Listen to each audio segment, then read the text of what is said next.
সমুদ্র, সমুদ্রের বিস্তার হচ্ছে 100 যোজন। তাই সেই সমুদ্র পার করেই তবে লঙ্কায় গিয়ে সীতাকে অন্বেষণ করা সম্ভব হবে। আর সীতার বিষয়ে জানানোর পরে এই সম্পাতির দুটো পাখা যেটা দগ্ধ হয়েছিল সেটা আবার পুনরায় উদ্গম হলো। এবং এই বর্ণনা সম্পাতি সে জানালো সব বানর যুথপতিদের যে আমি পূর্বে যখন এভাবে সূর্যের তাপে আমার পক্ষ দগ্ধ হয়ে যায় এবং আমি এই পর্বত শৃঙ্গের উপরে পড়ি, প্রায় 5 দিন 6 দিনের দিন আমার চেতনা ফিরে, তখন আমি কোনো রকমে সেই নিচে ঋষিবর নিশাকর, যাকে আমি পূর্বে বহু সেবা করেছিলাম আমি এবং আমার ভাই জটায়ু, তো আমার এই অবস্থা দেখে সেই ঋষিবর আমাকে বলেন যে আমি তোমাকে আবার পুনরায় পাখা প্রদান করতে পারি, কিন্তু তোমাকে এই অবস্থায় এইখানেই থাকতে হবে, কেননা ভবিষ্যতে ইক্ষ্বাকু বংশের মহান সেই দশরথ তার পুত্র ভগবান শ্রীরামচন্দ্র তার পত্নী সীতা দেবীর অন্বেষণের জন্য তিনি তোমাদের সাহায্য নেবেন। তো সেই রামচন্দ্র এবং লক্ষ্মণ ভ্রমণ করতে করতে তো সুগ্রীবের সঙ্গে মিলিত হবেন এবং সুগ্রীব বিভিন্ন জায়গায় তারা বানর সেনা পাঠাবে। তো যখন তোমার সঙ্গে বানর সেনাপতিদের মিলন হবে তখন তাদেরকে এই সীতাহরণের বিষয় তুমি জানিও, আর জানানোর সঙ্গে সঙ্গে তোমার পক্ষ পাখা পূর্বের ন্যায় হবে। তো এই বলে কিছুকাল বাদে সেই নিশাকর ঋষি তিনি তো স্বর্গে গেলেন, আর আমি অপেক্ষা করতে থাকলাম। প্রায় 8000 বছর ব্যতীত হয়েছে, আজকে তোমাদের সঙ্গে আমার মিলন হলো, আমি এই সমস্ত বর্ণনা তোমাদেরকে দিলাম। এই দেখো আমার পাখা কিভাবে আস্তে আস্তে গজাচ্ছে।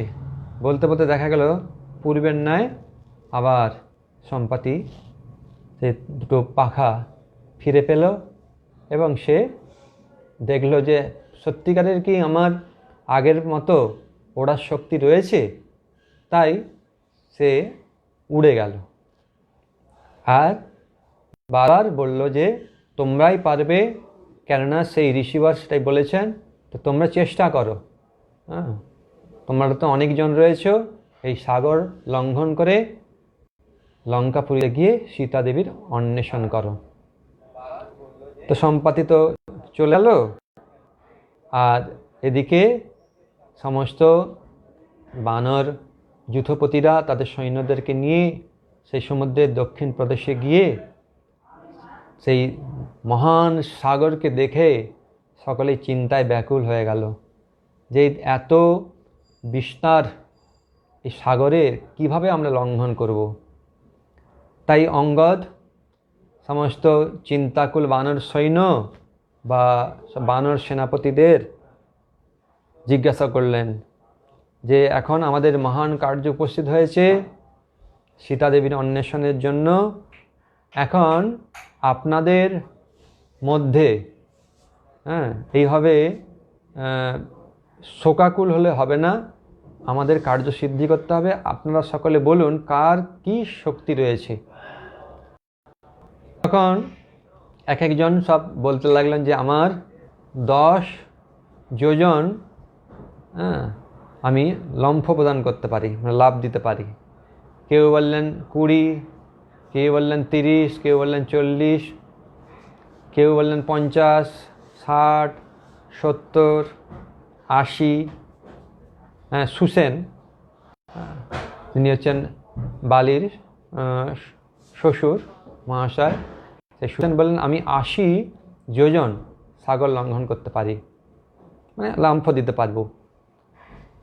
জাম্ববান বললেন যে আমি তো পূর্বে বহু অসাধ্য সাধন করেছি। যখন বামনদেব তিনি বলি মহারাজের দান গ্রহণ করবার জন্য ওখানে গেলেন, তো বলি মহারাজের কাছে 3টি পদ প্রার্থনা করলেন। তো এক পদ তিনি সমস্ত নিম্নলোক নিলেন, একটা পদে উচ্চলোক। ত্রিবিক্রম প্রকাশ করতে লাগলেন। তখন সেই বিরাট রূপধারী ভগবান বামনদেবকে আমি প্রদক্ষিণ করবার আশায় তার সমস্ত শরীর এইভাবে প্রদক্ষিণ করেছিলাম। আমি পূর্বে 7 বার পৃথিবী প্রদক্ষিণ করেছি, কিন্তু এখন আমি বৃদ্ধ হয়েছি, তাই আমি আর পূর্বের মতো ওইভাবে লম্ফ দিতে পারবো না। তবে আমি 90 যোজন পর্যন্ত যেতে পারব। তা এখন অঙ্গদ তখন বললেন, অঙ্গদ ওই সমস্ত বানর যূথপতিদের তিনি হচ্ছেন নায়ক, তাকেই দায়িত্ব দিয়ে কিষ্কিন্ধাপতি সুগ্রীব পাঠিয়েছিলেন। তো অঙ্গদ চিন্তা করলেন যে এখন তো আমাকেই কার্য করতে হবে, তাই তিনি বললেন যে আমি 100 যোজন সাগর লঙ্ঘন করতে পারবো, কিন্তু ফিরে আসতে পারবো কি না এটা বিষয়ে আমার একটু সন্দেহ আছে। তো যাই হোক, যাই তো, তারপরে কি হবে না হবে। এখন আপনারা তো আপনাদের বল প্রকাশ করলেন, তখন আমাকেই মনে হয় যেতে হবে। তখন জাম্ববান বললেন যে তুমি তো হচ্ছে আমাদের নায়ক, এখন নায়কের যদি কিছু হয় তাহলে আমরা তো সকলেই অসুবিধার মধ্যে পড়ব। আমরা তখন কি খবর দেব সুগ্রীবের কাছে গিয়ে? তাই তোমাকে যেতে হবে না, এই বলে হনুমানের দিকে দৃষ্টি নিক্ষেপ করলেন জাম্ববান। হনুমান তো একবারে একান্তে বসে আছে, তো হনুমান কিছুই বলছেন না। তখন জাম্ববান হনুমানের কাছে গিয়ে বললেন, হনুমান জি, আপনি বলুন যে আপনার কি শক্তি। কিছুই বলছেন না। বলছেন কিন্তু আমি জানি আপনার শক্তি, তো এই জন্যে আমি বলছি যে আপনার মতন শক্তিশালী আর আমাদের মধ্যে কেউ নেই। আপনি গরুড়ের মতো এবং পবনের মতো গতিশীল। পূর্বে আপনাকে পবনদেব পুত্ররূপে লাভ করেছেন। আপনার পিতা হচ্ছে কেশরী, মাতা হচ্ছে অঞ্জনা। তো সুমেরু পর্বতের রাজত্ব প্রদান করা হয়েছিল কেশরীকে। কেশরী তার পত্নী অঞ্জনা সহ সেখানে শাসন করতেন। আর অঞ্জনা একবার মানবী রূপ ধারণ করে পর্বতের বিভিন্ন স্থান ভ্রমণ করছেন। তো সেই সময় পবনদেব তো অঞ্জনা দেবীকে দেখে কামার্ত হন এবং তারই সংসর্গে তোমার জন্ম হয়। তো তোমাকে নিয়ে অঞ্জনা গুহার মধ্যে প্রবেশ করে। তারপরে ভোরবেলায় যখন মানে সূর্য উদিত হবে আকাশে, মানে তার আগে তো যেটা প্রভাত আর কি, তো সেই সময় তোমার মাতার তোমার ক্ষুধা নিবারণের জন্য ফলমূল সংগ্রহের জন্য গিয়েছে। আর এদিকে তোমার প্রচণ্ড ক্ষুধা, তাই তুমি ক্ষুধা সহ্য করতে না পেরে গুহা থেকে বেরিয়ে দেখছো কোথায় কি ফলমূল পাওয়া যায়। আর দেখতে দেখতে দেখছো পূর্ব আকাশে একটা সুন্দর লাল ফল আস্তে আস্তে বেরোচ্ছে। তো এটা দেখে প্রকৃতপক্ষে একটা সূর্য ছিল, সূর্য ধীরে ধীরে উদিত হচ্ছে অরুণোদয়, বলে অরুণ রক্তিম সেই লাল ফলের মতন আস্তে আস্তে উদিত হচ্ছে। আর এটাকে তুমি ফল ভেবে, বালক তো, তোমার তো কোনো জ্ঞান নেই কোনটা ফল কোনটা সূর্য, কিছু জ্ঞান নেই, এটাকে এই ফল মনে করে তুমি লাফ দিয়ে চললে ওই ফল সংগ্রহের জন্য। তো প্রচণ্ড গতিতে তুমি চলছো, আর পবনদেব চিন্তা করছেন যে সূর্যের তাপে আমার পুত্রের ক্ষতি হবে, তাই সে শীতল বায়ু তোমার উপরে বিস্তার করে তোমাকে নিয়ে চলছে। তুমি চলছো, তোমার উপরে শীতল বায়ু আছে, তাই তুমি সূর্যের তাপ অনুভব করতে পারোনি। আর ওই দিনটা ছিল সূর্যগ্রহণ। তখন রাহু সূর্যকে গ্রহণ করার জন্য যাচ্ছে, আর গ্রহণ করতে গিয়ে দেখছে যে আরেকটা রাহু সে সূর্যকে গ্রহণ করতে যাচ্ছে। তখন রাহু চিন্তা করলো কি হলো, আমারই তো এই সূর্যকে গ্রহণ করার কথা ছিল, আবার দ্বিতীয় রাহু কোথা থেকে এলো? তাই সে গেল ইন্দ্রের কাছে। ইন্দ্রের কাছে গিয়ে অভিমানবশত ইন্দ্রকে বললেন, দেবরাজ, আপনি তো নির্ধারণ করে দিয়েছিলেন যে নির্দিষ্ট দিনে আমি সূর্য এবং চন্দ্রকে গ্রহণ করব। আজকে আমার সূর্যগ্রহণের সময় উপস্থিত, কিন্তু সূর্যগ্রহণ করতে গিয়ে দেখি আরেকটা রাহু সেই সূর্যকে গ্রহণ করতে যাচ্ছে।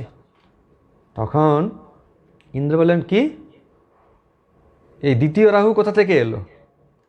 এটা তো কোনো বিধান নেই। আমরা তো সমস্ত গ্রহমণ্ডল যা মানে সমস্ত যে প্রথা, সেটাই তুমিই হচ্ছে রাহু, তুমি সূর্যকে গ্রহণ করবে। বলছে না না, দ্বিতীয় রাহু এসে গেছে। ঠিক আছে, চলো আমি যাই। তো সঙ্গে সঙ্গে ইন্দ্র সে একদম সজ্জিত হয়ে ঐরাবতকে আহ্বান করলেন, আর ঐরাবতের পিঠে চড়ে ওই সূর্যগ্রহণ দেখবার জন্য চলছেন। এদিকে রাহু তখন তার থেকেও দ্রুত গতিতে এসে সূর্য গ্রহণের কী ব্যাপার দেখি প্রকৃত গ্রহণ করে নিল কিনা।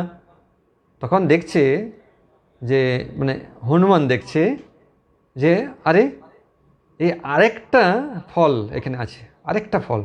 তাই সূর্যকে ছেড়ে রাহুর দিকে এগোচ্ছে। আর রাহু তো ভয়ে একদম ব্যাস সঙ্গে সঙ্গে ইন্দ্রের কাছে কাছে বলছে, আমাকে গ্রাস করতে যাচ্ছে, আমাকে গ্রাস করতে যাচ্ছে।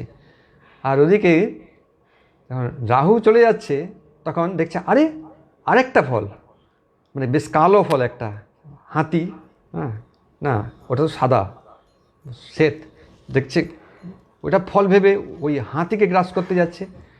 তো এই তো এখন মহাবিপদ, এতে দেখে সকলে ব্যতিব্যস্ত হয়েছে। তখন ইন্দ্র সে বজ্র নিক্ষেপ করেছে হনুমানের উপরে, আর হনুমান বজ্র আহত হয়ে এই হনুতে আঘাত করেছে, হনুমানের চোয়াল আঘাত করেছে, আর সে বজ্র আহত হয়ে সে একদম পর্বতের উপর পড়ে বাস প্রাণ বিসর্জন হয়ে গেছে। আর পবন এটা দেখে সে অত্যন্ত ব্যথিত হয়েছে, তার পুত্রকে কোলে তুলে নিয়ে সে চিন্তা করছে যে এইভাবে ইন্দ্র আমার পুত্রকে হত্যা করেছে, অতএব আমি আর কাউকে বাঁচতে দেব না বলে বায়ু কী করেছে, তিনি নিজেকে সংবরণ করে নিয়েছেন। আর প্রত্যেকের শরীরের মধ্যে বায়ু আছে। বায়ু আমাদের কি করে, এই শরীরটাকে চালনা করে, প্রাণটাকে ধারণ করে রাখে। বিভিন্ন বায়ুর কাজ আছে, কোনটা ঊর্ধ্ব বায়ু, কোনটা নিম্ন বায়ু, কোনটা সমান বায়ু, কোনটা ব্যান, প্রাণ, এসব পঞ্চ আর পঞ্চ 10টা বায়ু আছে। তো বায়ু সমস্ত শরীরকে এইভাবে ধারণ করে রেখেছে। তা বায়ু যখন এভাবে রুদ্ধ হয়ে গেছে, তো সকলের গতি রুদ্ধ হয়ে গেছে। সকলের ওই মানে 1 নম্বর 2 নম্বর কার্যকলাপ সব বন্ধ হয়ে গেছে, মানে প্রস্রাব পায়খানা সব বন্ধ হয়ে গেছে। এখন হ্যাঁ, গতি রুদ্ধ হয়ে গেছে, প্রাণ ওষ্ঠাগত প্রায়। তা এখন কী হবে? সবাই এখন দেবতা সহ সকলেরই এরকম অবস্থা হয়ে গেছে। তখন তারা সকলে মিলে কোনো রকমে ব্রহ্মার কাছে গিয়ে সমস্ত ঘটনা বলেছে যে এই হয়েছে, আর আমাদের অজান্তে তো এরকম হয়ে গেছে। আর পবনদেব সেইভাবে সমস্ত গতি রুদ্ধ করে দিয়েছে। তাই প্রাণ এখন ওষ্ঠাগ্রত। আপনি গিয়ে এর মীমাংসা করুন, সমাধান করুন। তখন ব্রহ্মা বলছেন যে তোমরা না জেনে এরকম কার্য করেছো, তাই তোমাদের তো ফল পেতেই হবে। এখন ঠিক আছে, আমি যাচ্ছি, গিয়ে সব সমস্যার সমাধান করে দেব বলে হনুমানকে নিয়ে পবনদেব যেখানে ছিলেন সেখানে ব্রহ্মা সহ সমস্ত দেবগণ উপস্থিত হলেন। উপস্থিত হয়ে হওয়ার সঙ্গে সঙ্গে পবনদেব দেখছেন যে পিতামহ ব্রহ্মা এসেছেন। সঙ্গে সঙ্গে পুত্রকে রেখে তিনি পিতামহ ব্রহ্মার চরণ বন্দনা করছেন, বারংবার বন্দনা করছেন, আর করে বলছেন যে প্রভু দেখুন আমার পুত্রের কি অবস্থা করেছে ইন্দ্র। সে না জেনে শুনে আমার পুত্রকে এইভাবে বজ্র আহত করে প্রাণ বিয়োগ করে দিয়েছে। তখন ব্রহ্মা বললেন যে ঠিক আছে, আমি এর প্রাণ প্রদান করছি বলে ব্রহ্মা এসে সেই হনুমানের শরীর স্পর্শ করার সঙ্গে সঙ্গে সে আবার পূর্বের মতো প্রাণ ফিরে পেয়েছে। আর পবনদেব সকলের যে বায়ুকে রুদ্ধ করেছিল তিনি আবার পূর্বের মতো বায়ু ছেড়ে দিয়েছেন। সকলে আবার পূর্ব মতন জীবনযাপন করতে শুরু করেছে। আর ওদিকে সকলে মিলে আশীর্বাদ দিয়েছে। তো ব্রহ্মা বললেন যে দেখো এই যে হনুমান, এ কোনো সাধারণ নয়, এর জন্মই হয়েছে প্রভুর সেবা করবার জন্য। আর প্রভু অর্থাৎ বিষ্ণু যখন শ্রী রামচন্দ্র রূপে অবতরণ করবেন, দেবকার্য সমাধান করবেন অর্থাৎ তোমাদের কার্য সমাধান করবেন, তখন এই হনুমানই হচ্ছে শ্রীরামচন্দ্রকে সহায়তা করবেন। অতএব তোমরা সকলে একে বর প্রদান করো। তো পিতামহ ব্রহ্মার আদেশক্রমে সমস্ত দেবতারা একে একে বর দিতে শুরু করলেন। তো ব্রহ্মা প্রথমেই বর দিলেন যে কোনো অস্ত্রঘাতে তোমার মৃত্যু হবে না। বিশেষ করে ব্রহ্মাস্ত্র আদি যত অস্ত্র রয়েছে কোনো অস্ত্রঘাতে তোমার মৃত্যু হবে না, তুমি দীর্ঘায়ু হবে, তুমি ব্রহ্মজ্ঞ হবে এবং ব্রহ্ম সাপেরও অবদ্ধ হবে। তারপরে বললেন হে প্রবণ, তোমার এই পুত্র শত্রুদের নিকট ভয়ঙ্কর হবে আর মিত্রদের নিকট অভয়ঙ্কর হবে। অর্থাৎ যে তাকে উপাসনা করবে সে এই হনুমান কর্তৃক পরম কল্যাণ লাভ করতে পারবে। আর এই অজেয় হবে, ইচ্ছানুরূপ রূপ ধারণ করতে পারবে, যে কোনো রূপ ধারণ করতে পারবে এবং ইচ্ছা অনুসারে সে গমন করতে পারবে এবং ভক্ষণও করতে পারবে। আর এই হনুমান রামের প্রীতিপদ হবে আর রাবণের বিনাশকারী হবে। সমরে এমন সমস্ত কার্যকলাপ করবে যে লোকের রোম হর্ষণ হবে। তো এইভাবে ব্রহ্মা দেবতাদের কাছে হনুমানের সমস্ত প্রশংসা করলেন। তখন ইন্দ্র বললেন যে আমার এই যে আমি ওকে ইচ্ছা মৃত্যু বর দিচ্ছি, আর আমারও অস্ত্র কাজ করবে না। তো সূর্যদেব বললেন যে আমার শতভাগের 1 ভাগ তেজ আমি হনুমানকে প্রদান করছি। বরুণ বললেন যে আমার পাশ, মানে বরুণ পাশ একটা আছে, পাশ মানে দড়ি, সেটা একটা বরুণ, যেমন যাকে ইচ্ছে বন্ধন করতে পারেন সেটাকে বলে বরুণ পাশ। বরুণ পাশ আর জল থেকে এর মৃত্যু হবে না। কেউ যদি বরুণ পাশে 10 লক্ষ বছরও একে আটকে রাখে তবুও মৃত্যু হবে না, বা জলের মধ্যে যদি 10 লক্ষ বছরও থাকে তবুও মৃত্যু হবে না। যম বললেন যে আমার দণ্ড, হ্যাঁ, একে বিনাশ করতে পারবে না, তথা আমার দণ্ডের অবদ্ধ, এবং এ সম্পূর্ণ আরোগ্য থাকবে, কোনো প্রকার রোগ এর হবে না, এবং যুদ্ধে সবসময় প্রসন্ন থাকবে, কোনো প্রকার বিষাদ সে লাভ করবে না। কুবের বললেন যে আমার যে গদা রয়েছে, ভয়ঙ্কর গদা, এই গদা একে স্পর্শ করতে পারবে না। মহাদেব বললেন আমার এবং আমার অস্ত্রের অবদ্ধ হবে হনুমান। আর বিশ্বকর্মা বললেন যে আমার যত দিব্যাস্ত্র রয়েছে এবং আমি যে সমস্ত অস্ত্র সৃষ্টি করেছি, অন্যদেরকে প্রদান করেছি, সে সমস্ত অস্ত্র এর কাছে কোনো কার্যকরী হবে না।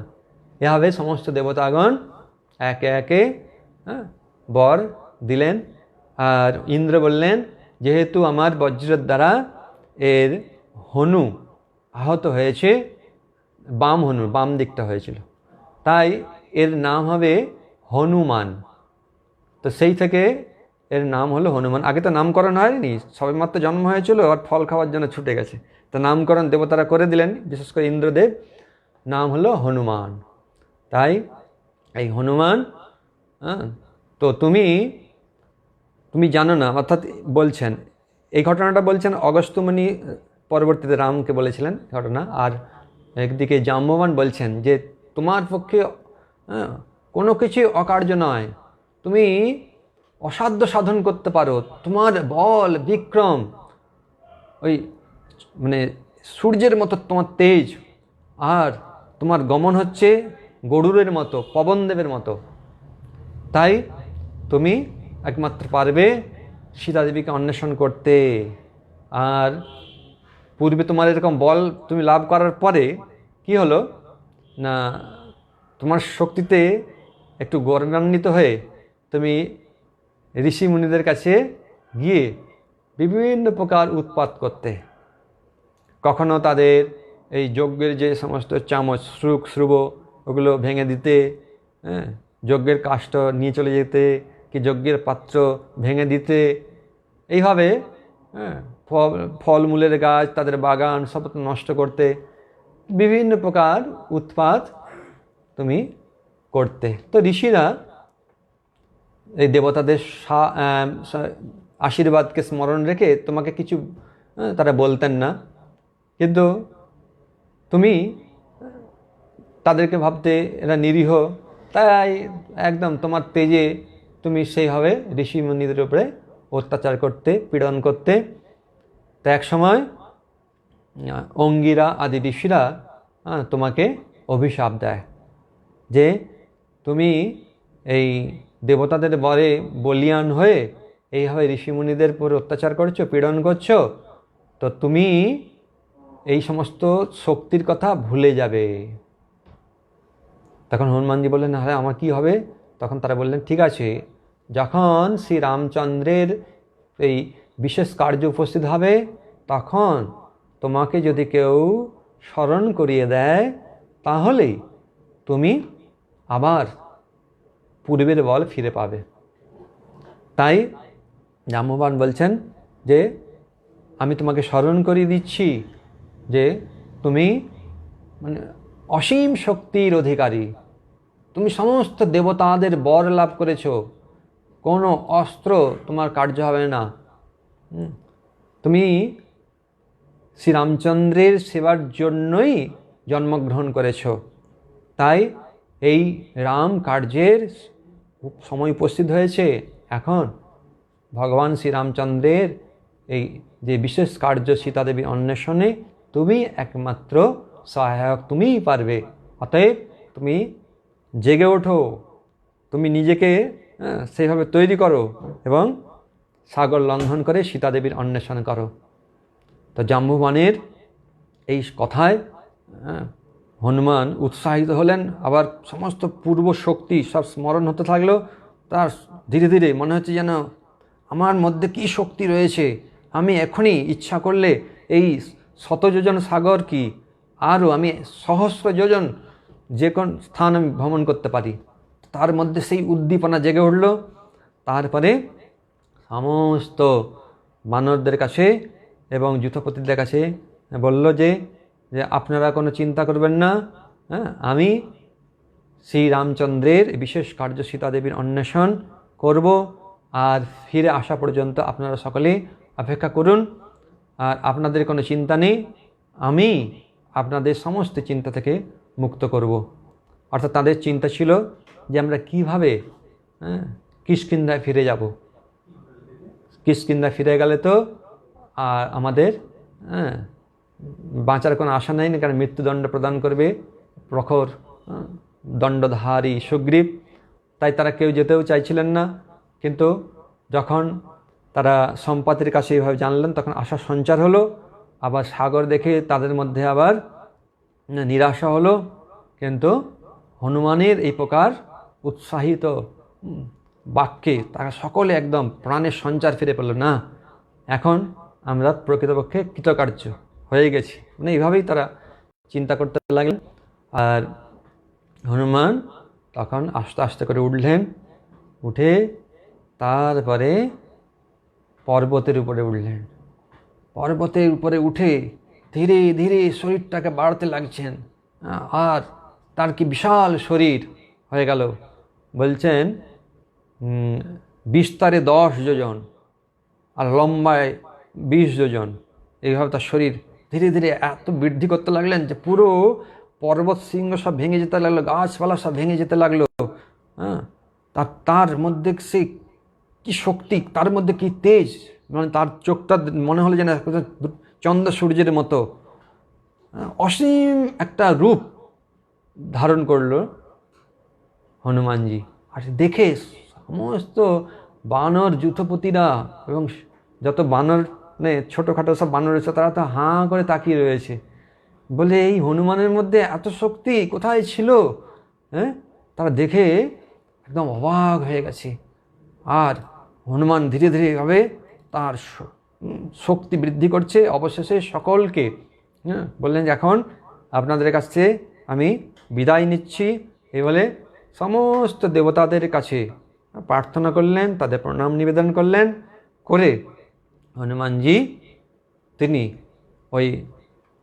এইভাবে লাফ দিতে গেলেন। আর যখন লাফ দিতে গেলেন, তখন তার শরীরের ভারে তো পর্বত একদম চূর্ণ বিচূর্ণ হয়ে গেল। আর তিনি অবশেষে চলতে শুরু করলেন। তো ঠিক যেভাবে কোনো ব্যক্তি যখন কোনো তীর্থ বা অন্য কোনো স্থানে যায়, তখন আত্মীয়রা যেমন তার অনুগামী হয়, ঠিক সেভাবে যখন হনুমান এইভাবে লাফ দিয়ে চলছেন, তো তার যে গতির প্রভাবে পর্বত শৃঙ্গের পাথর, তারপরে গাছপালা সব ভেঙে সেই অনুগামী হতে লাগলো। মানে ঝড়ের বেগে চলছেন একদম। হ্যাঁ, তো এইভাবে ঝড়ের বেগে চলতে চলতে চলতে চলতে এদিকে সমুদ্রদেব দেখছেন যে হনুমানজি আসছে বিশাল শরীর ধারণ করে। তিনি শ্রী ভগবান শ্রী রামচন্দ্রের কার্য সম্পাদন করবার জন্য যাচ্ছেন। অতএব আমাদের সকলকেই সাহায্য করতে হবে। বিশেষ করে ইনি ইক্ষ্বাকু বংশে আবির্ভূত হয়েছেন। আর ইক্ষ্বাকু বংশের একজন মহান রাজা, তার নাম ছিল সগর। সেই সগর তার 60,000 পুত্রদের মাধ্যমে আমার স্থান খনন করেছে, আমার গতিকে বৃদ্ধি করেছে।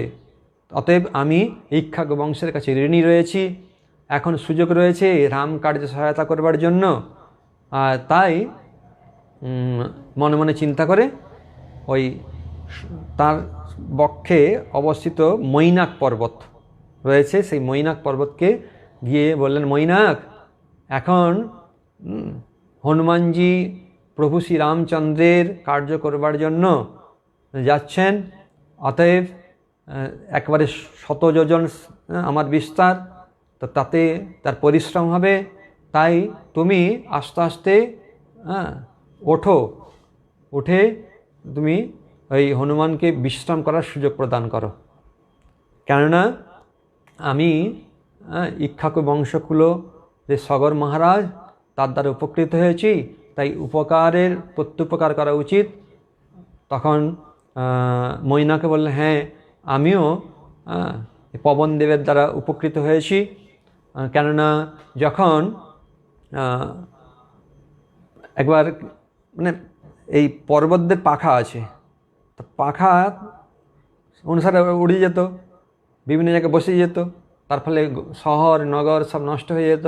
তাই দেবতারা ঋষিরা সকলে চিন্তা করলেন কি করা যায়। তখন ইন্দ্র ওই মৈনাককে তাড়া করেছে। তো মৈনাক ইন্দ্রের ভয়ে, আর তখন পবনদেব কী করেছে, তাকে সাহায্য করেছে, এত সাহায্য করেছে যে তীব্র গতিতে সেই সমুদ্রের ভিতরে লুকিয়েছে। তাই বলছেন যে পবনদেব ইনার পিতা সাহায্য করেছেন, তাই ইনার পুত্রকে অবশ্যই আমাকে সাহায্য করা দরকার। এই জন্যে সমুদ্রের দেবকে বললেন যে হে দেব, আপনার কোনো চিন্তা নেই, আপনার ইচ্ছা অনুসারে আমি নিজেকে বর্ধিত করে অবশ্যই তার বিশ্রামের উপযুক্ত স্থান তৈরি করব। তো এদিকে সব পরামর্শ অনুসারে মৈনাক ধীরে ধীরে নিজেকে বৃদ্ধি করতে করতে করতে অবশ্যই সুন্দর একদম ফল ফুলে শোভিত হয়ে প্রকাশিত হয়েছে। আর হনুমান দেখছে, আরে এই সমুদ্রের মধ্যে হঠাৎ কে আমাকে বাধা দিচ্ছে, হ্যাঁ কে গতিরোধ করেছে। তো সঙ্গে সঙ্গে মৈনাক একটা মানুষের রূপ ধারণ করে চূড়ায় গিয়ে বলছে যে হনুমানজি, হনুমানজি, আমার নাম মৈনাক, আমি সমুদ্রদেবের আদেশ অনুসারে এইভাবে নিজেকে বিস্তার করে আপনার বিশ্রামের স্থান তৈরি করেছি। আপনি তো প্রভু শ্রী রামচন্দ্রের কার্যের জন্য যাচ্ছেন, আর সেই মহৎ কার্যে বহু পরিশ্রম, তাই এখানে কিছুকাল বিশ্রাম করুন। আর আমার এখানে ফল মূল জল সব রয়েছে, আপনি সেগুলো গ্রহণ করে তারপরে আবার চলুন। তখন হনুমানজি বললেন যে দেখুন, আপনার বাক্য আমি এখন স্বীকার করতে পারলাম না, কেন আমার খুব তাড়াতাড়ি রয়েছে, আমাকে এক্ষুনি শীঘ্র গতিতে যেতে হবে, কেন বিলম্ব করলে সব বানর সৈন্যরা তারা খুব দুশ্চিন্তায় পড়ে যাবে। তাই আপনাকে আমি আপনার বাক্য রক্ষা করতে পারলাম না, তবু যেহেতু আপনি আমাকে অতিথিরূপে সৎকার করতে চাইছেন, তো আপনার বাক্য বা কী করে লঙ্ঘন করি, অতএব আপনি কিছু মনে করবেন না, আপনার শরীর স্পর্শ করলাম, ব্যাস আপনার মান রক্ষা করলাম, এখন আপনি আমাকে অনুমতি করুন, আমি চলি।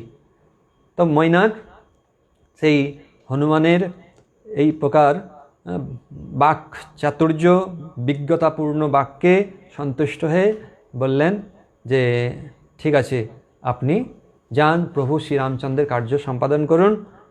তারপরে মৈনাক ধীরে ধীরে আবার সমুদ্রের মধ্যে প্রবেশ করলেন। হনুমানজি তিনি চলতে শুরু করলেন। আর চলতে চলতে চলতে এক সময় ঋষি মুনি দেবতারা হনুমানের বল বুদ্ধি ইত্যাদি পরীক্ষা করবার জন্য নাগমাতা সুরসাকে বললেন। তো সমুদ্রে নাগমাতা সুরসা দেবী অবস্থান করছেন। তো তারা সমস্ত একত্রিত গিয়ে সুরসা দেবীকে বললেন, হে যে নাগমাতা, যে হনুমানজি সে প্রভু শ্রী রামচন্দ্রের কার্য সাধন করবার জন্য আসছেন, তো এর বুদ্ধি আর বল তেজ পরীক্ষা করুন আপনি। আমরা দেখতে চাই প্রকৃতপক্ষে এই রামচন্দ্রের উপযুক্ত সেবক কিনা। তাইভাবে দেবতারা ঋষিরা সকলে হনুমানের বল বীর্য জগতে জানানোর জন্য নাগমাতা সুরসা দেবীকে অনুরোধ করায়। তো সুরসা দেবী তখন একটা রাক্ষসী রূপ ধারণ করে সে হাঁ করে বসে আছে। একবারে 10 যোজন হাঁ করেছে, মুখের বিস্তারটা 10 জন। তখন হনুমান চিন্তা করছে, আরে কে আবার পররোধ করলো, এভাবে হাঁ করে আছে। তখন গিয়ে দেখছেন একজন রাক্ষসী হাঁ করে আছে। বলছে রাক্ষসী, তো সঙ্গে সঙ্গে বলছে তুমি কে, এইভাবে আমার পথ রোধ করছো, তুমি কীভাবে কেন মুখ হাঁ করে রয়েছো? বলছে যে ব্রহ্মাজি আমাকে বর দিয়েছে যে এইখানে যারা আসবে তারাই আমার খাদ্য হবে, তাই তুমি এখন এসেছো, তাই তোমাকে আমি খাদ্যরূপে গ্রহণ করব। কেননা এটাই হচ্ছে বিধির বিধান। তো তুমি আমার মুখের মধ্যে প্রবেশ করো। বলছে দেখুন দেখুন, আমি তো শ্রী রামচন্দ্রের কার্য সম্পাদন করতে এসেছি, আপনি জানেন কি না জানি না। আর ইক্ষ্বাকু বংশে মহান রাজা দশরথ ছিলেন, তার পুত্র হচ্ছেন প্রভু শ্রী রামচন্দ্র। তিনি বনবাসে এসেছেন পিতৃসত্য পালনের জন্য। অতএব আপনি সেই পিতৃসত্য পালনের পথে তার পত্নী সীতাকে হরণ করে নিয়ে যায় এই লঙ্কার রাজা রাবণ। তাই আমি এসেছি তার অন্বেষণের জন্যে, আমাকে সাহায্য করুন, আর তাহলে আপনার কল্যাণ হবে। বলছে না না, আমার এখান থেকে কেউ যেতে পারে না, তা তুমি যেহেতু এসেছো অতএব তোমাকে আমি খাদ্যরূপে গ্রহণ করব। বলছেন তাহলে কি করা যাবে? তখন হনুমান কি করলেন? নিজেকে বিস্তার করলেন 20 যোজন। মানে বিস্তার করতে লাগলেন। তখন সঙ্গে সঙ্গে নাগমাতা সুরসা তার মুখটাকে বাড়াতে লাগলেন, তো 20 যোজন হয়ে গেছে। তখন সঙ্গে সঙ্গে আবার হনুমান শরীর বাড়াচ্ছে, তখন সঙ্গে সঙ্গে 30 যোজন মুখটা হাঁ করেছে। হনুমান শরীর বাড়াচ্ছে, সঙ্গে সঙ্গে আবার 40 যোজন, 50 যোজন, 60 যোজন, 70, 80, 90 যোজন পর্যন্ত যখন এইভাবে মুখ বিস্তার করেছে, সঙ্গে সঙ্গে হনুমান কি করছে?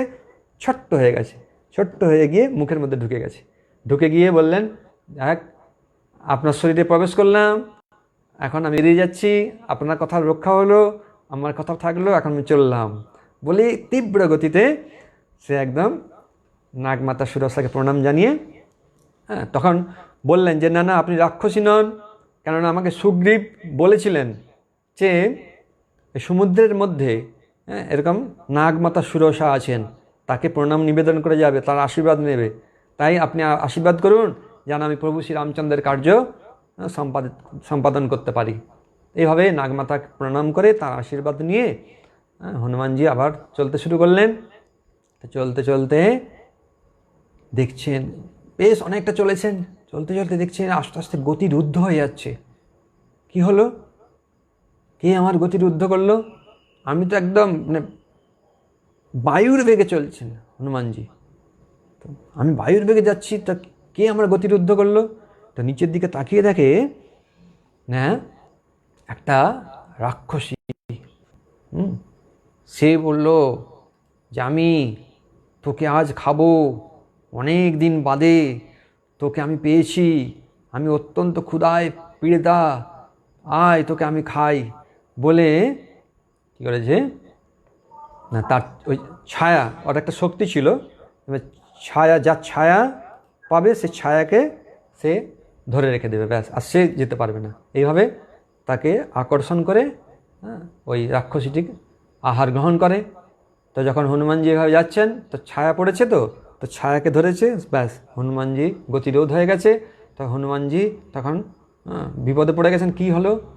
তখন রাক্ষসী বলছে তুই হচ্ছে আমার আহার। তখন হনুমানজি আবার শরীরকে বৃদ্ধি করতে শুরু করেছেন, আর ও শরীরকে বিস্তার করতে শুরু করেছে। তো যত বিস্তার করে ও তত বিস্তার করতে থাকে। অবশেষে হনুমানজি মানে শরীরকে একদম ছোট্ট করে তার মুখের মধ্যে ঢুকেছে, আর ঢোকার সঙ্গে সঙ্গে সব দেবতারা ঋষিরা তারা হাহাকার করে উঠেছে যে মহাবিপদ, রাক্ষসীর মুখে ঢুকে গেল, কি হবে না হবে। তো সকলে অপেক্ষা করে আছে কি ব্যাপার, দেখা যাক। তো হনুমানজি তখন ওই শরীরের মধ্যে গিয়ে নখ দিয়ে পুরো শরীরটাকে একদম ক্ষত বিক্ষত করে প্রাণ বায়ু বের করে দিয়েছে, ব্যাস। তারপরে হনুমানজি বেরিয়ে এসেছে। আর হনুমান যখন বেরিয়ে এসেছেন, সমস্ত ঋষি মুনিরা বলে সাধু সাধু, জয় হনুমান, তোমার এই বুদ্ধি, তোমার এই বল জগতে ঘোষিত হচ্ছে। তুমি প্রভু শ্রীরামচন্দ্রের জন্য যে অকার্য সাধন করেছো, কেউ এরকম করতে কোনোদিন পারবে না। তো সকলেই তার প্রশংসা করছে। তা হনুমানজি সকলকে আবার প্রণাম জানিয়ে তিনি চলতে শুরু করলেন। করতে করতে ব্যাস সাগরের পাড়ে পৌঁছে গেলেন। গিয়ে দেখছেন কোথায় আমি লাভ দেব না বসবো, দেখছেন একটা পর্বত রূপে আস্তে আস্তে আস্তে করে তিনি নিজেকে অবতরণ করালেন।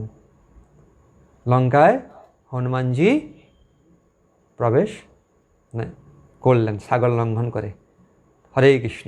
এইভাবে হনুমানজি তিনি প্রভু শ্রী রামচন্দ্রের কার্য সাধন করবার জন্য লঙ্কায় এসেছেন। তারপর লঙ্কায় গিয়ে কি করবেন আবার আমরা আগামীকাল আলোচনা করব। জয় শ্রীরাম। হরে কৃষ্ণ। প্রশ্ন?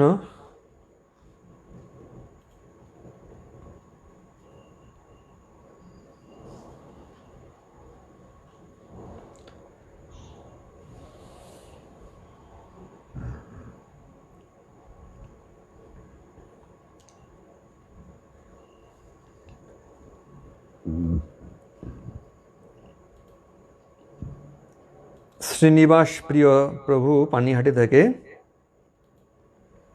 প্রণাম। প্রশ্ন হচ্ছে, হরে কৃষ্ণ প্রভু, ধন্যবাদ, প্রণাম। Today's question: in whole Ramayana did lord Ramchandra know about the his almighty power?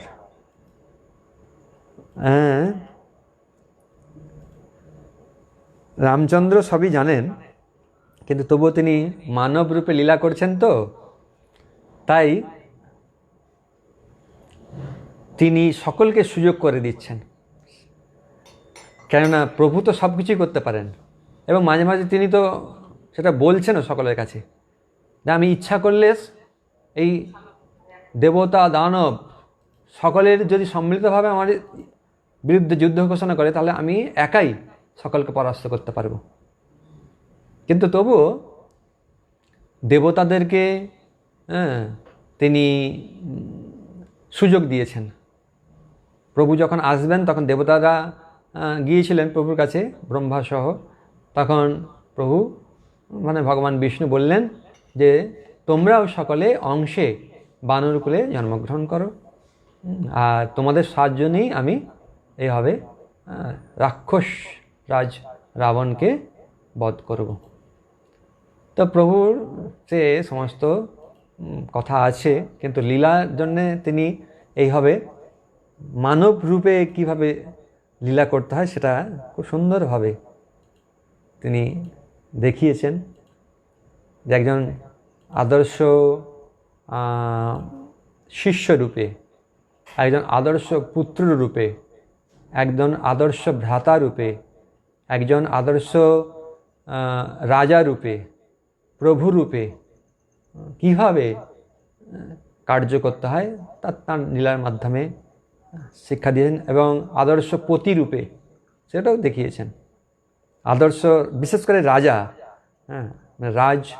তিনি রাজা রূপেই বিশেষ করে এই শিক্ষাটা দিয়েছেন। যে এই রাম রাজ্য বলা হয় না, তো ভগবান রামের রাজ্যে সকলেই সুখী। অনেকে ভাববেন যে সকলেই সুখী, একমাত্র দুঃখী হচ্ছে সীতা।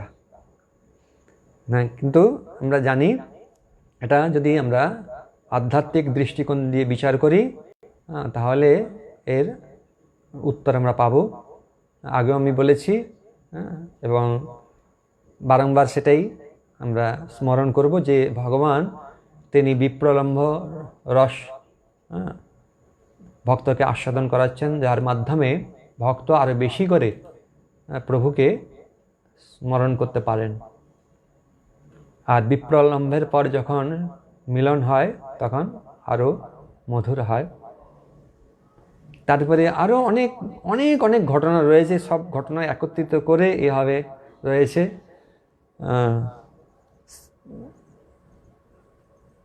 যেমন সীতা দেবীর বনবাস, এটা নিয়ে অনেকে প্রশ্ন করে সীতা দেবী কেন বনবাস হলেন, তারও সব ইতিহাস আছে, কেন বনবাস হলো, সব আগে সব এসব কিছু অভিশাপ আছে, কিছু এসব রয়েছে জন্য সব। যাই হোক, একদিকেই তিনি নররূপে লীলা করছেন, তাই সেইভাবে কার্য করছেন, কিন্তু তিনি সর্বাবস্থাতেই ভগবান। হরে কৃষ্ণ।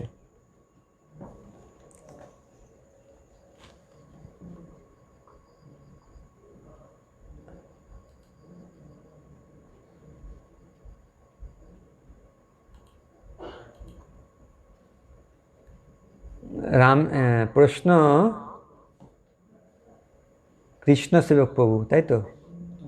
হ্যাঁ, তমাল কৃষ্ণ প্রশ্ন করেছে যে রামেশ্বর থেকে শ্রীলঙ্কার দূরত্ব সমুদ্রপথে 100 যোজন ছিল, তাহলে সেই দূরত্ব বর্তমানে এত কমে গেল কেন? কালের প্রভাব, মানে সময়ে অনেক কিছু কমে যায়, ঠিক আছে, সময় কমে গেছে। আর আরেকটা কথা, বর্তমানে যে আমরা লঙ্কা দেখছি সেই লঙ্কা আর ওই লঙ্কা একটু পার্থক্য আছে। লঙ্কার রাজা কে? বর্তমান লঙ্কার রাজা কে? বিভীষণ। ভিডিওটা অন করুন, ভিডিওটা। বর্তমান লঙ্কার রাজা হচ্ছে বিভীষণ, কিন্তু সেই লঙ্কা আমরা দেখতে পাচ্ছি, লঙ্কাটা হচ্ছে সোনার লঙ্কা, হ্যাঁ, যেটা বিশ্বকর্মা নির্মাণ করেছিল, কুবের সেখানে ছিলেন। তারপরে রাক্ষসদের রাজা রাবণ সেটা জোরপূর্বক হরণ করে নেয় কুবেরের কাছ থেকে এবং সেখানে তার রাজ্য স্থাপন করে, রাজত্ব করে। তো সেটা সোনার লঙ্কা, তো সেখানে এখনও বিভীষণ আছে, আর বিভীষণ এখনও সেখানে রয়েছেন। সেই ঘটনা জগন্নাথ লীলাতে আমরা দেখতে পাই, চৈতন্য মঙ্গলেও সমস্ত বর্ণনা রয়েছে। প্রভু শ্রী জগন্নাথ দেবকে দর্শন করবার জন্য বিভীষণ প্রায় তিনি জগন্নাথপুরীতে আসেন, তা বিভীষণ রয়েছেন, ঠিক আছে। আর এটা তো একটা দ্বীপ, মানে লঙ্কা এটা দ্বীপ, হ্যাঁ, চারপাশে সমুদ্র আছে। তো আবার একটা দ্বীপ হয়েছে, সেটাই বর্তমানে লঙ্কা। আসল লঙ্কাটা হয়তো অন্য স্থানে আছে। এটা সময়ের প্রভাবে অনেক জায়গায় সব, যেমন হচ্ছে এখন গঙ্গা কত মজে গেছে, যমুনাতে তো জলই নেই, হ্যাঁ, কত আগে চওড়া ছিল সমস্ত গঙ্গা বা যমুনা। আমরা দেখেছি এই 30 বছরের মধ্যে কত কিছু হয়ে গেল। নবদ্বীপ ধামে কত নদী ছিল, এই হংসবাহনের কাছে যেখানে নৈমিষারণ্য রয়েছে, গোমতী নদী ছিল, আমি দেখেছি কত স্রোত ছিল ওখানে, কিন্তু এখন আর স্রোত দূরের কথা, জলই নেই। এভাবে বহু, জলঙ্গি যেটা, হ্যাঁ, সরস্বতী নদী জলঙ্গি, তাতে কত স্রোত ছিল, কিন্তু এখন শ্যাওলায় পুরো ভর্তি হয়ে গেছে, জল নাই, শুকিয়ে যায়। কালের প্রভাবে দূরত্ব কমে গেছে। সেই সময়কার 100 যোজন ছিল, ঠিক আছে। হরে কৃষ্ণ। ঠিক আছে, আর কোনো প্রশ্ন আছে কারো? আছে।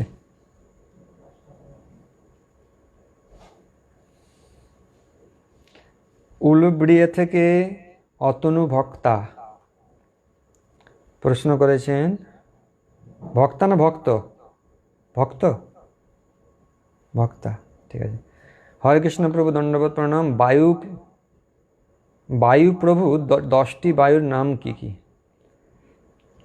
5টা তো মনে আছে, 7-8টা বলে দিতে পারবো, লিখে রাখতে পারেন। সেটা হচ্ছে অপান, প্রথমে প্রাণ, অপান, ব্যান, সমান, উদান।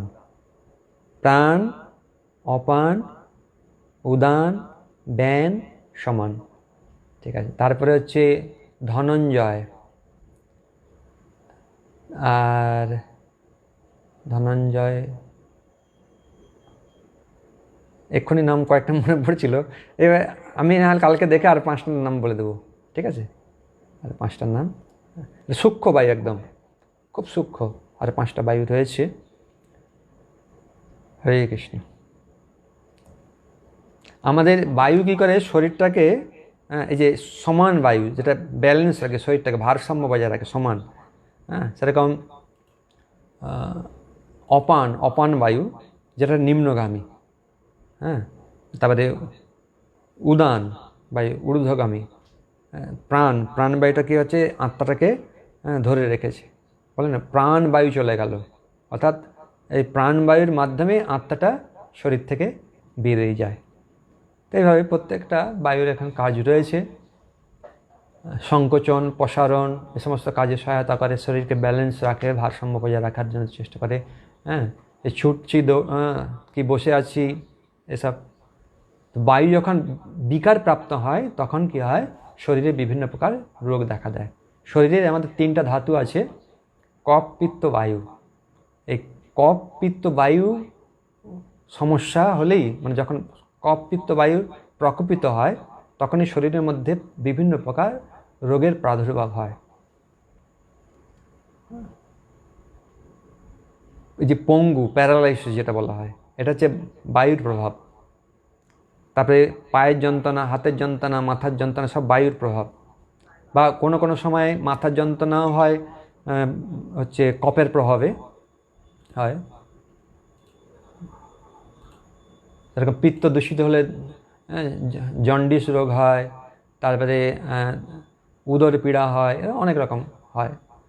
এই কফ, পিত্ত, বায়ু আমাদের শরীরে যখন ঠিক থাকে তখন শরীর নিরোগ থাকে, কিন্তু যখনই তা ডিসব্যালেন্স হয়ে যায় তখনই সমস্যা হয়ে যায়। তো আয়ুর্বেদ শাস্ত্রে বর্ণনা করা হয়েছে যে এই কফ, পিত্ত, বায়ু প্রকোপ হলে মানে হাজার হাজার সমস্ত রোগের সৃষ্টি হয়। তাই আয়ুর্বেদ শাস্ত্র অনুসারে সবসময় চেষ্টা করে কফ, পিত্ত, বায়ুটাকে ভারসাম্যটা যাতে ঠিক থাকে সেটাকে রক্ষা করবার জন্য। এই জন্যে কোন কোন খাদ্য বায়ু বৃদ্ধি করে, কোন কোন খাদ্য কফ বৃদ্ধি করে, কোন কোন খাদ্য পিত্ত বৃদ্ধি করে, এগুলো জানা দরকার। এবং সেই অনুসারে ঋতু অনুসারে যদি আমরা গ্রহণ করি তাহলে আমরা ঠিক থাকতে পারি। কিন্তু অনেক সময় আজকাল তো ঋতু অনুসারে কোনো কিছু পাওয়া যায় না, যা কিছু পাওয়া যাচ্ছে সব প্রায় ভেজাল ওষুধ দিয়ে, মানে বিষ মেশানো আছে। এর ফলে কফ, পিত্ত, বায়ু স্বাভাবিকভাবেই কুপিত হচ্ছে, শরীরে বিভিন্ন প্রকার রোগ দেখা দিচ্ছে। নাহলে মানুষ যে মানে শাকাহারী, ঠিক মতন যদি শাক এবং ফল মূল, দুধ ইত্যাদি যদি গ্রহণ করে, রোগ না থাকারই কথা। তবে এই জগৎটা, শরীরটা কি, শরীরটা হচ্ছে ব্যাধির মন্দিরম, চিরদিন কেউ নিরোগ থাকবে না। এই যে আমরা জানতে পারলাম জাম্বুবান, যে 7বার পৃথিবী প্রদক্ষিণ করেছে, কালের প্রভাবে সে এখন বৃদ্ধ। সেরকম বরুণ দেব এনারাও বলছে আমরা তো বৃদ্ধ হয়ে গেছি, এখন আর যুদ্ধ করতে পারি না। তো সকলেই একদিন কালের বশে বশীভূত হবেই, কাল কাকেও ছাড়বে না। চিরদিন সমান নাহি যায়, চিরদিন যৌবন থাকবে না। তাই শরীরে যতক্ষণ তেজ আছে, মানে শক্তি আছে, সেই শক্তিটা দিয়ে ভগবানের সেবা করাটাই হচ্ছে বুদ্ধিমানের কাজ।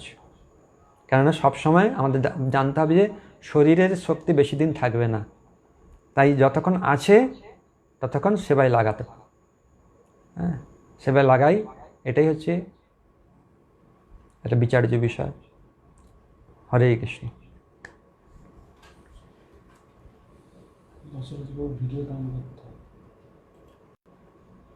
নাই তো, হ্যাঁ এটা আছে। দাশরথী প্রভু ভিডিও অন করুন, আপনাকে এক দর্শন করি। হরে কৃষ্ণ।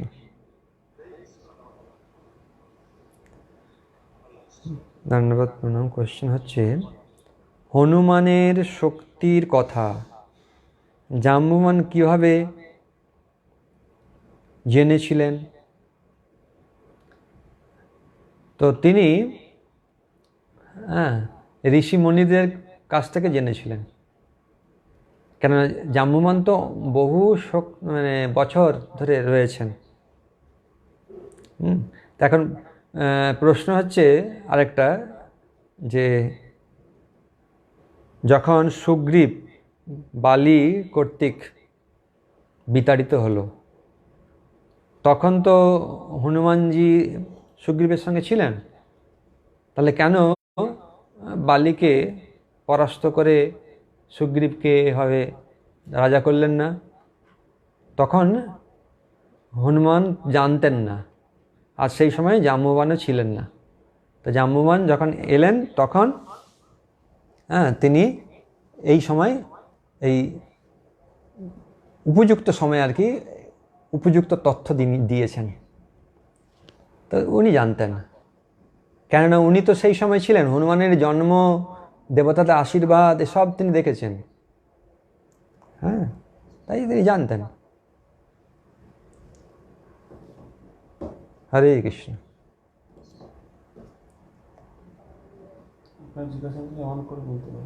আর কোনো প্রশ্ন আছে কারো?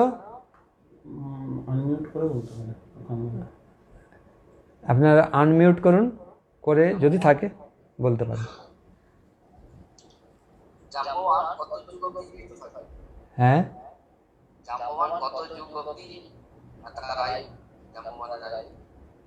আয়ু এখনো নাকি থাকবে, এক কল্প আর কি, এক কল্প। এক কল্প মানে 1000 চতুর্যুগ, তাই তো? 1000 চতুর্যুগ থাকবেন।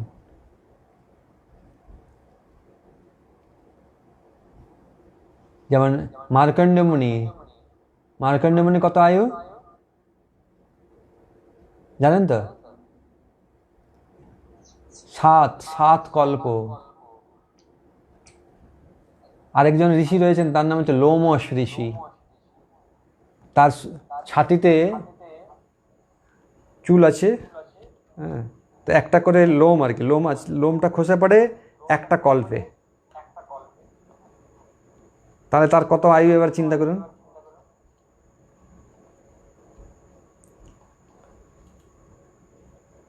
হরে কৃষ্ণ। কে প্রশ্নটা করেছে? হ্যাঁ, হরে কৃষ্ণ।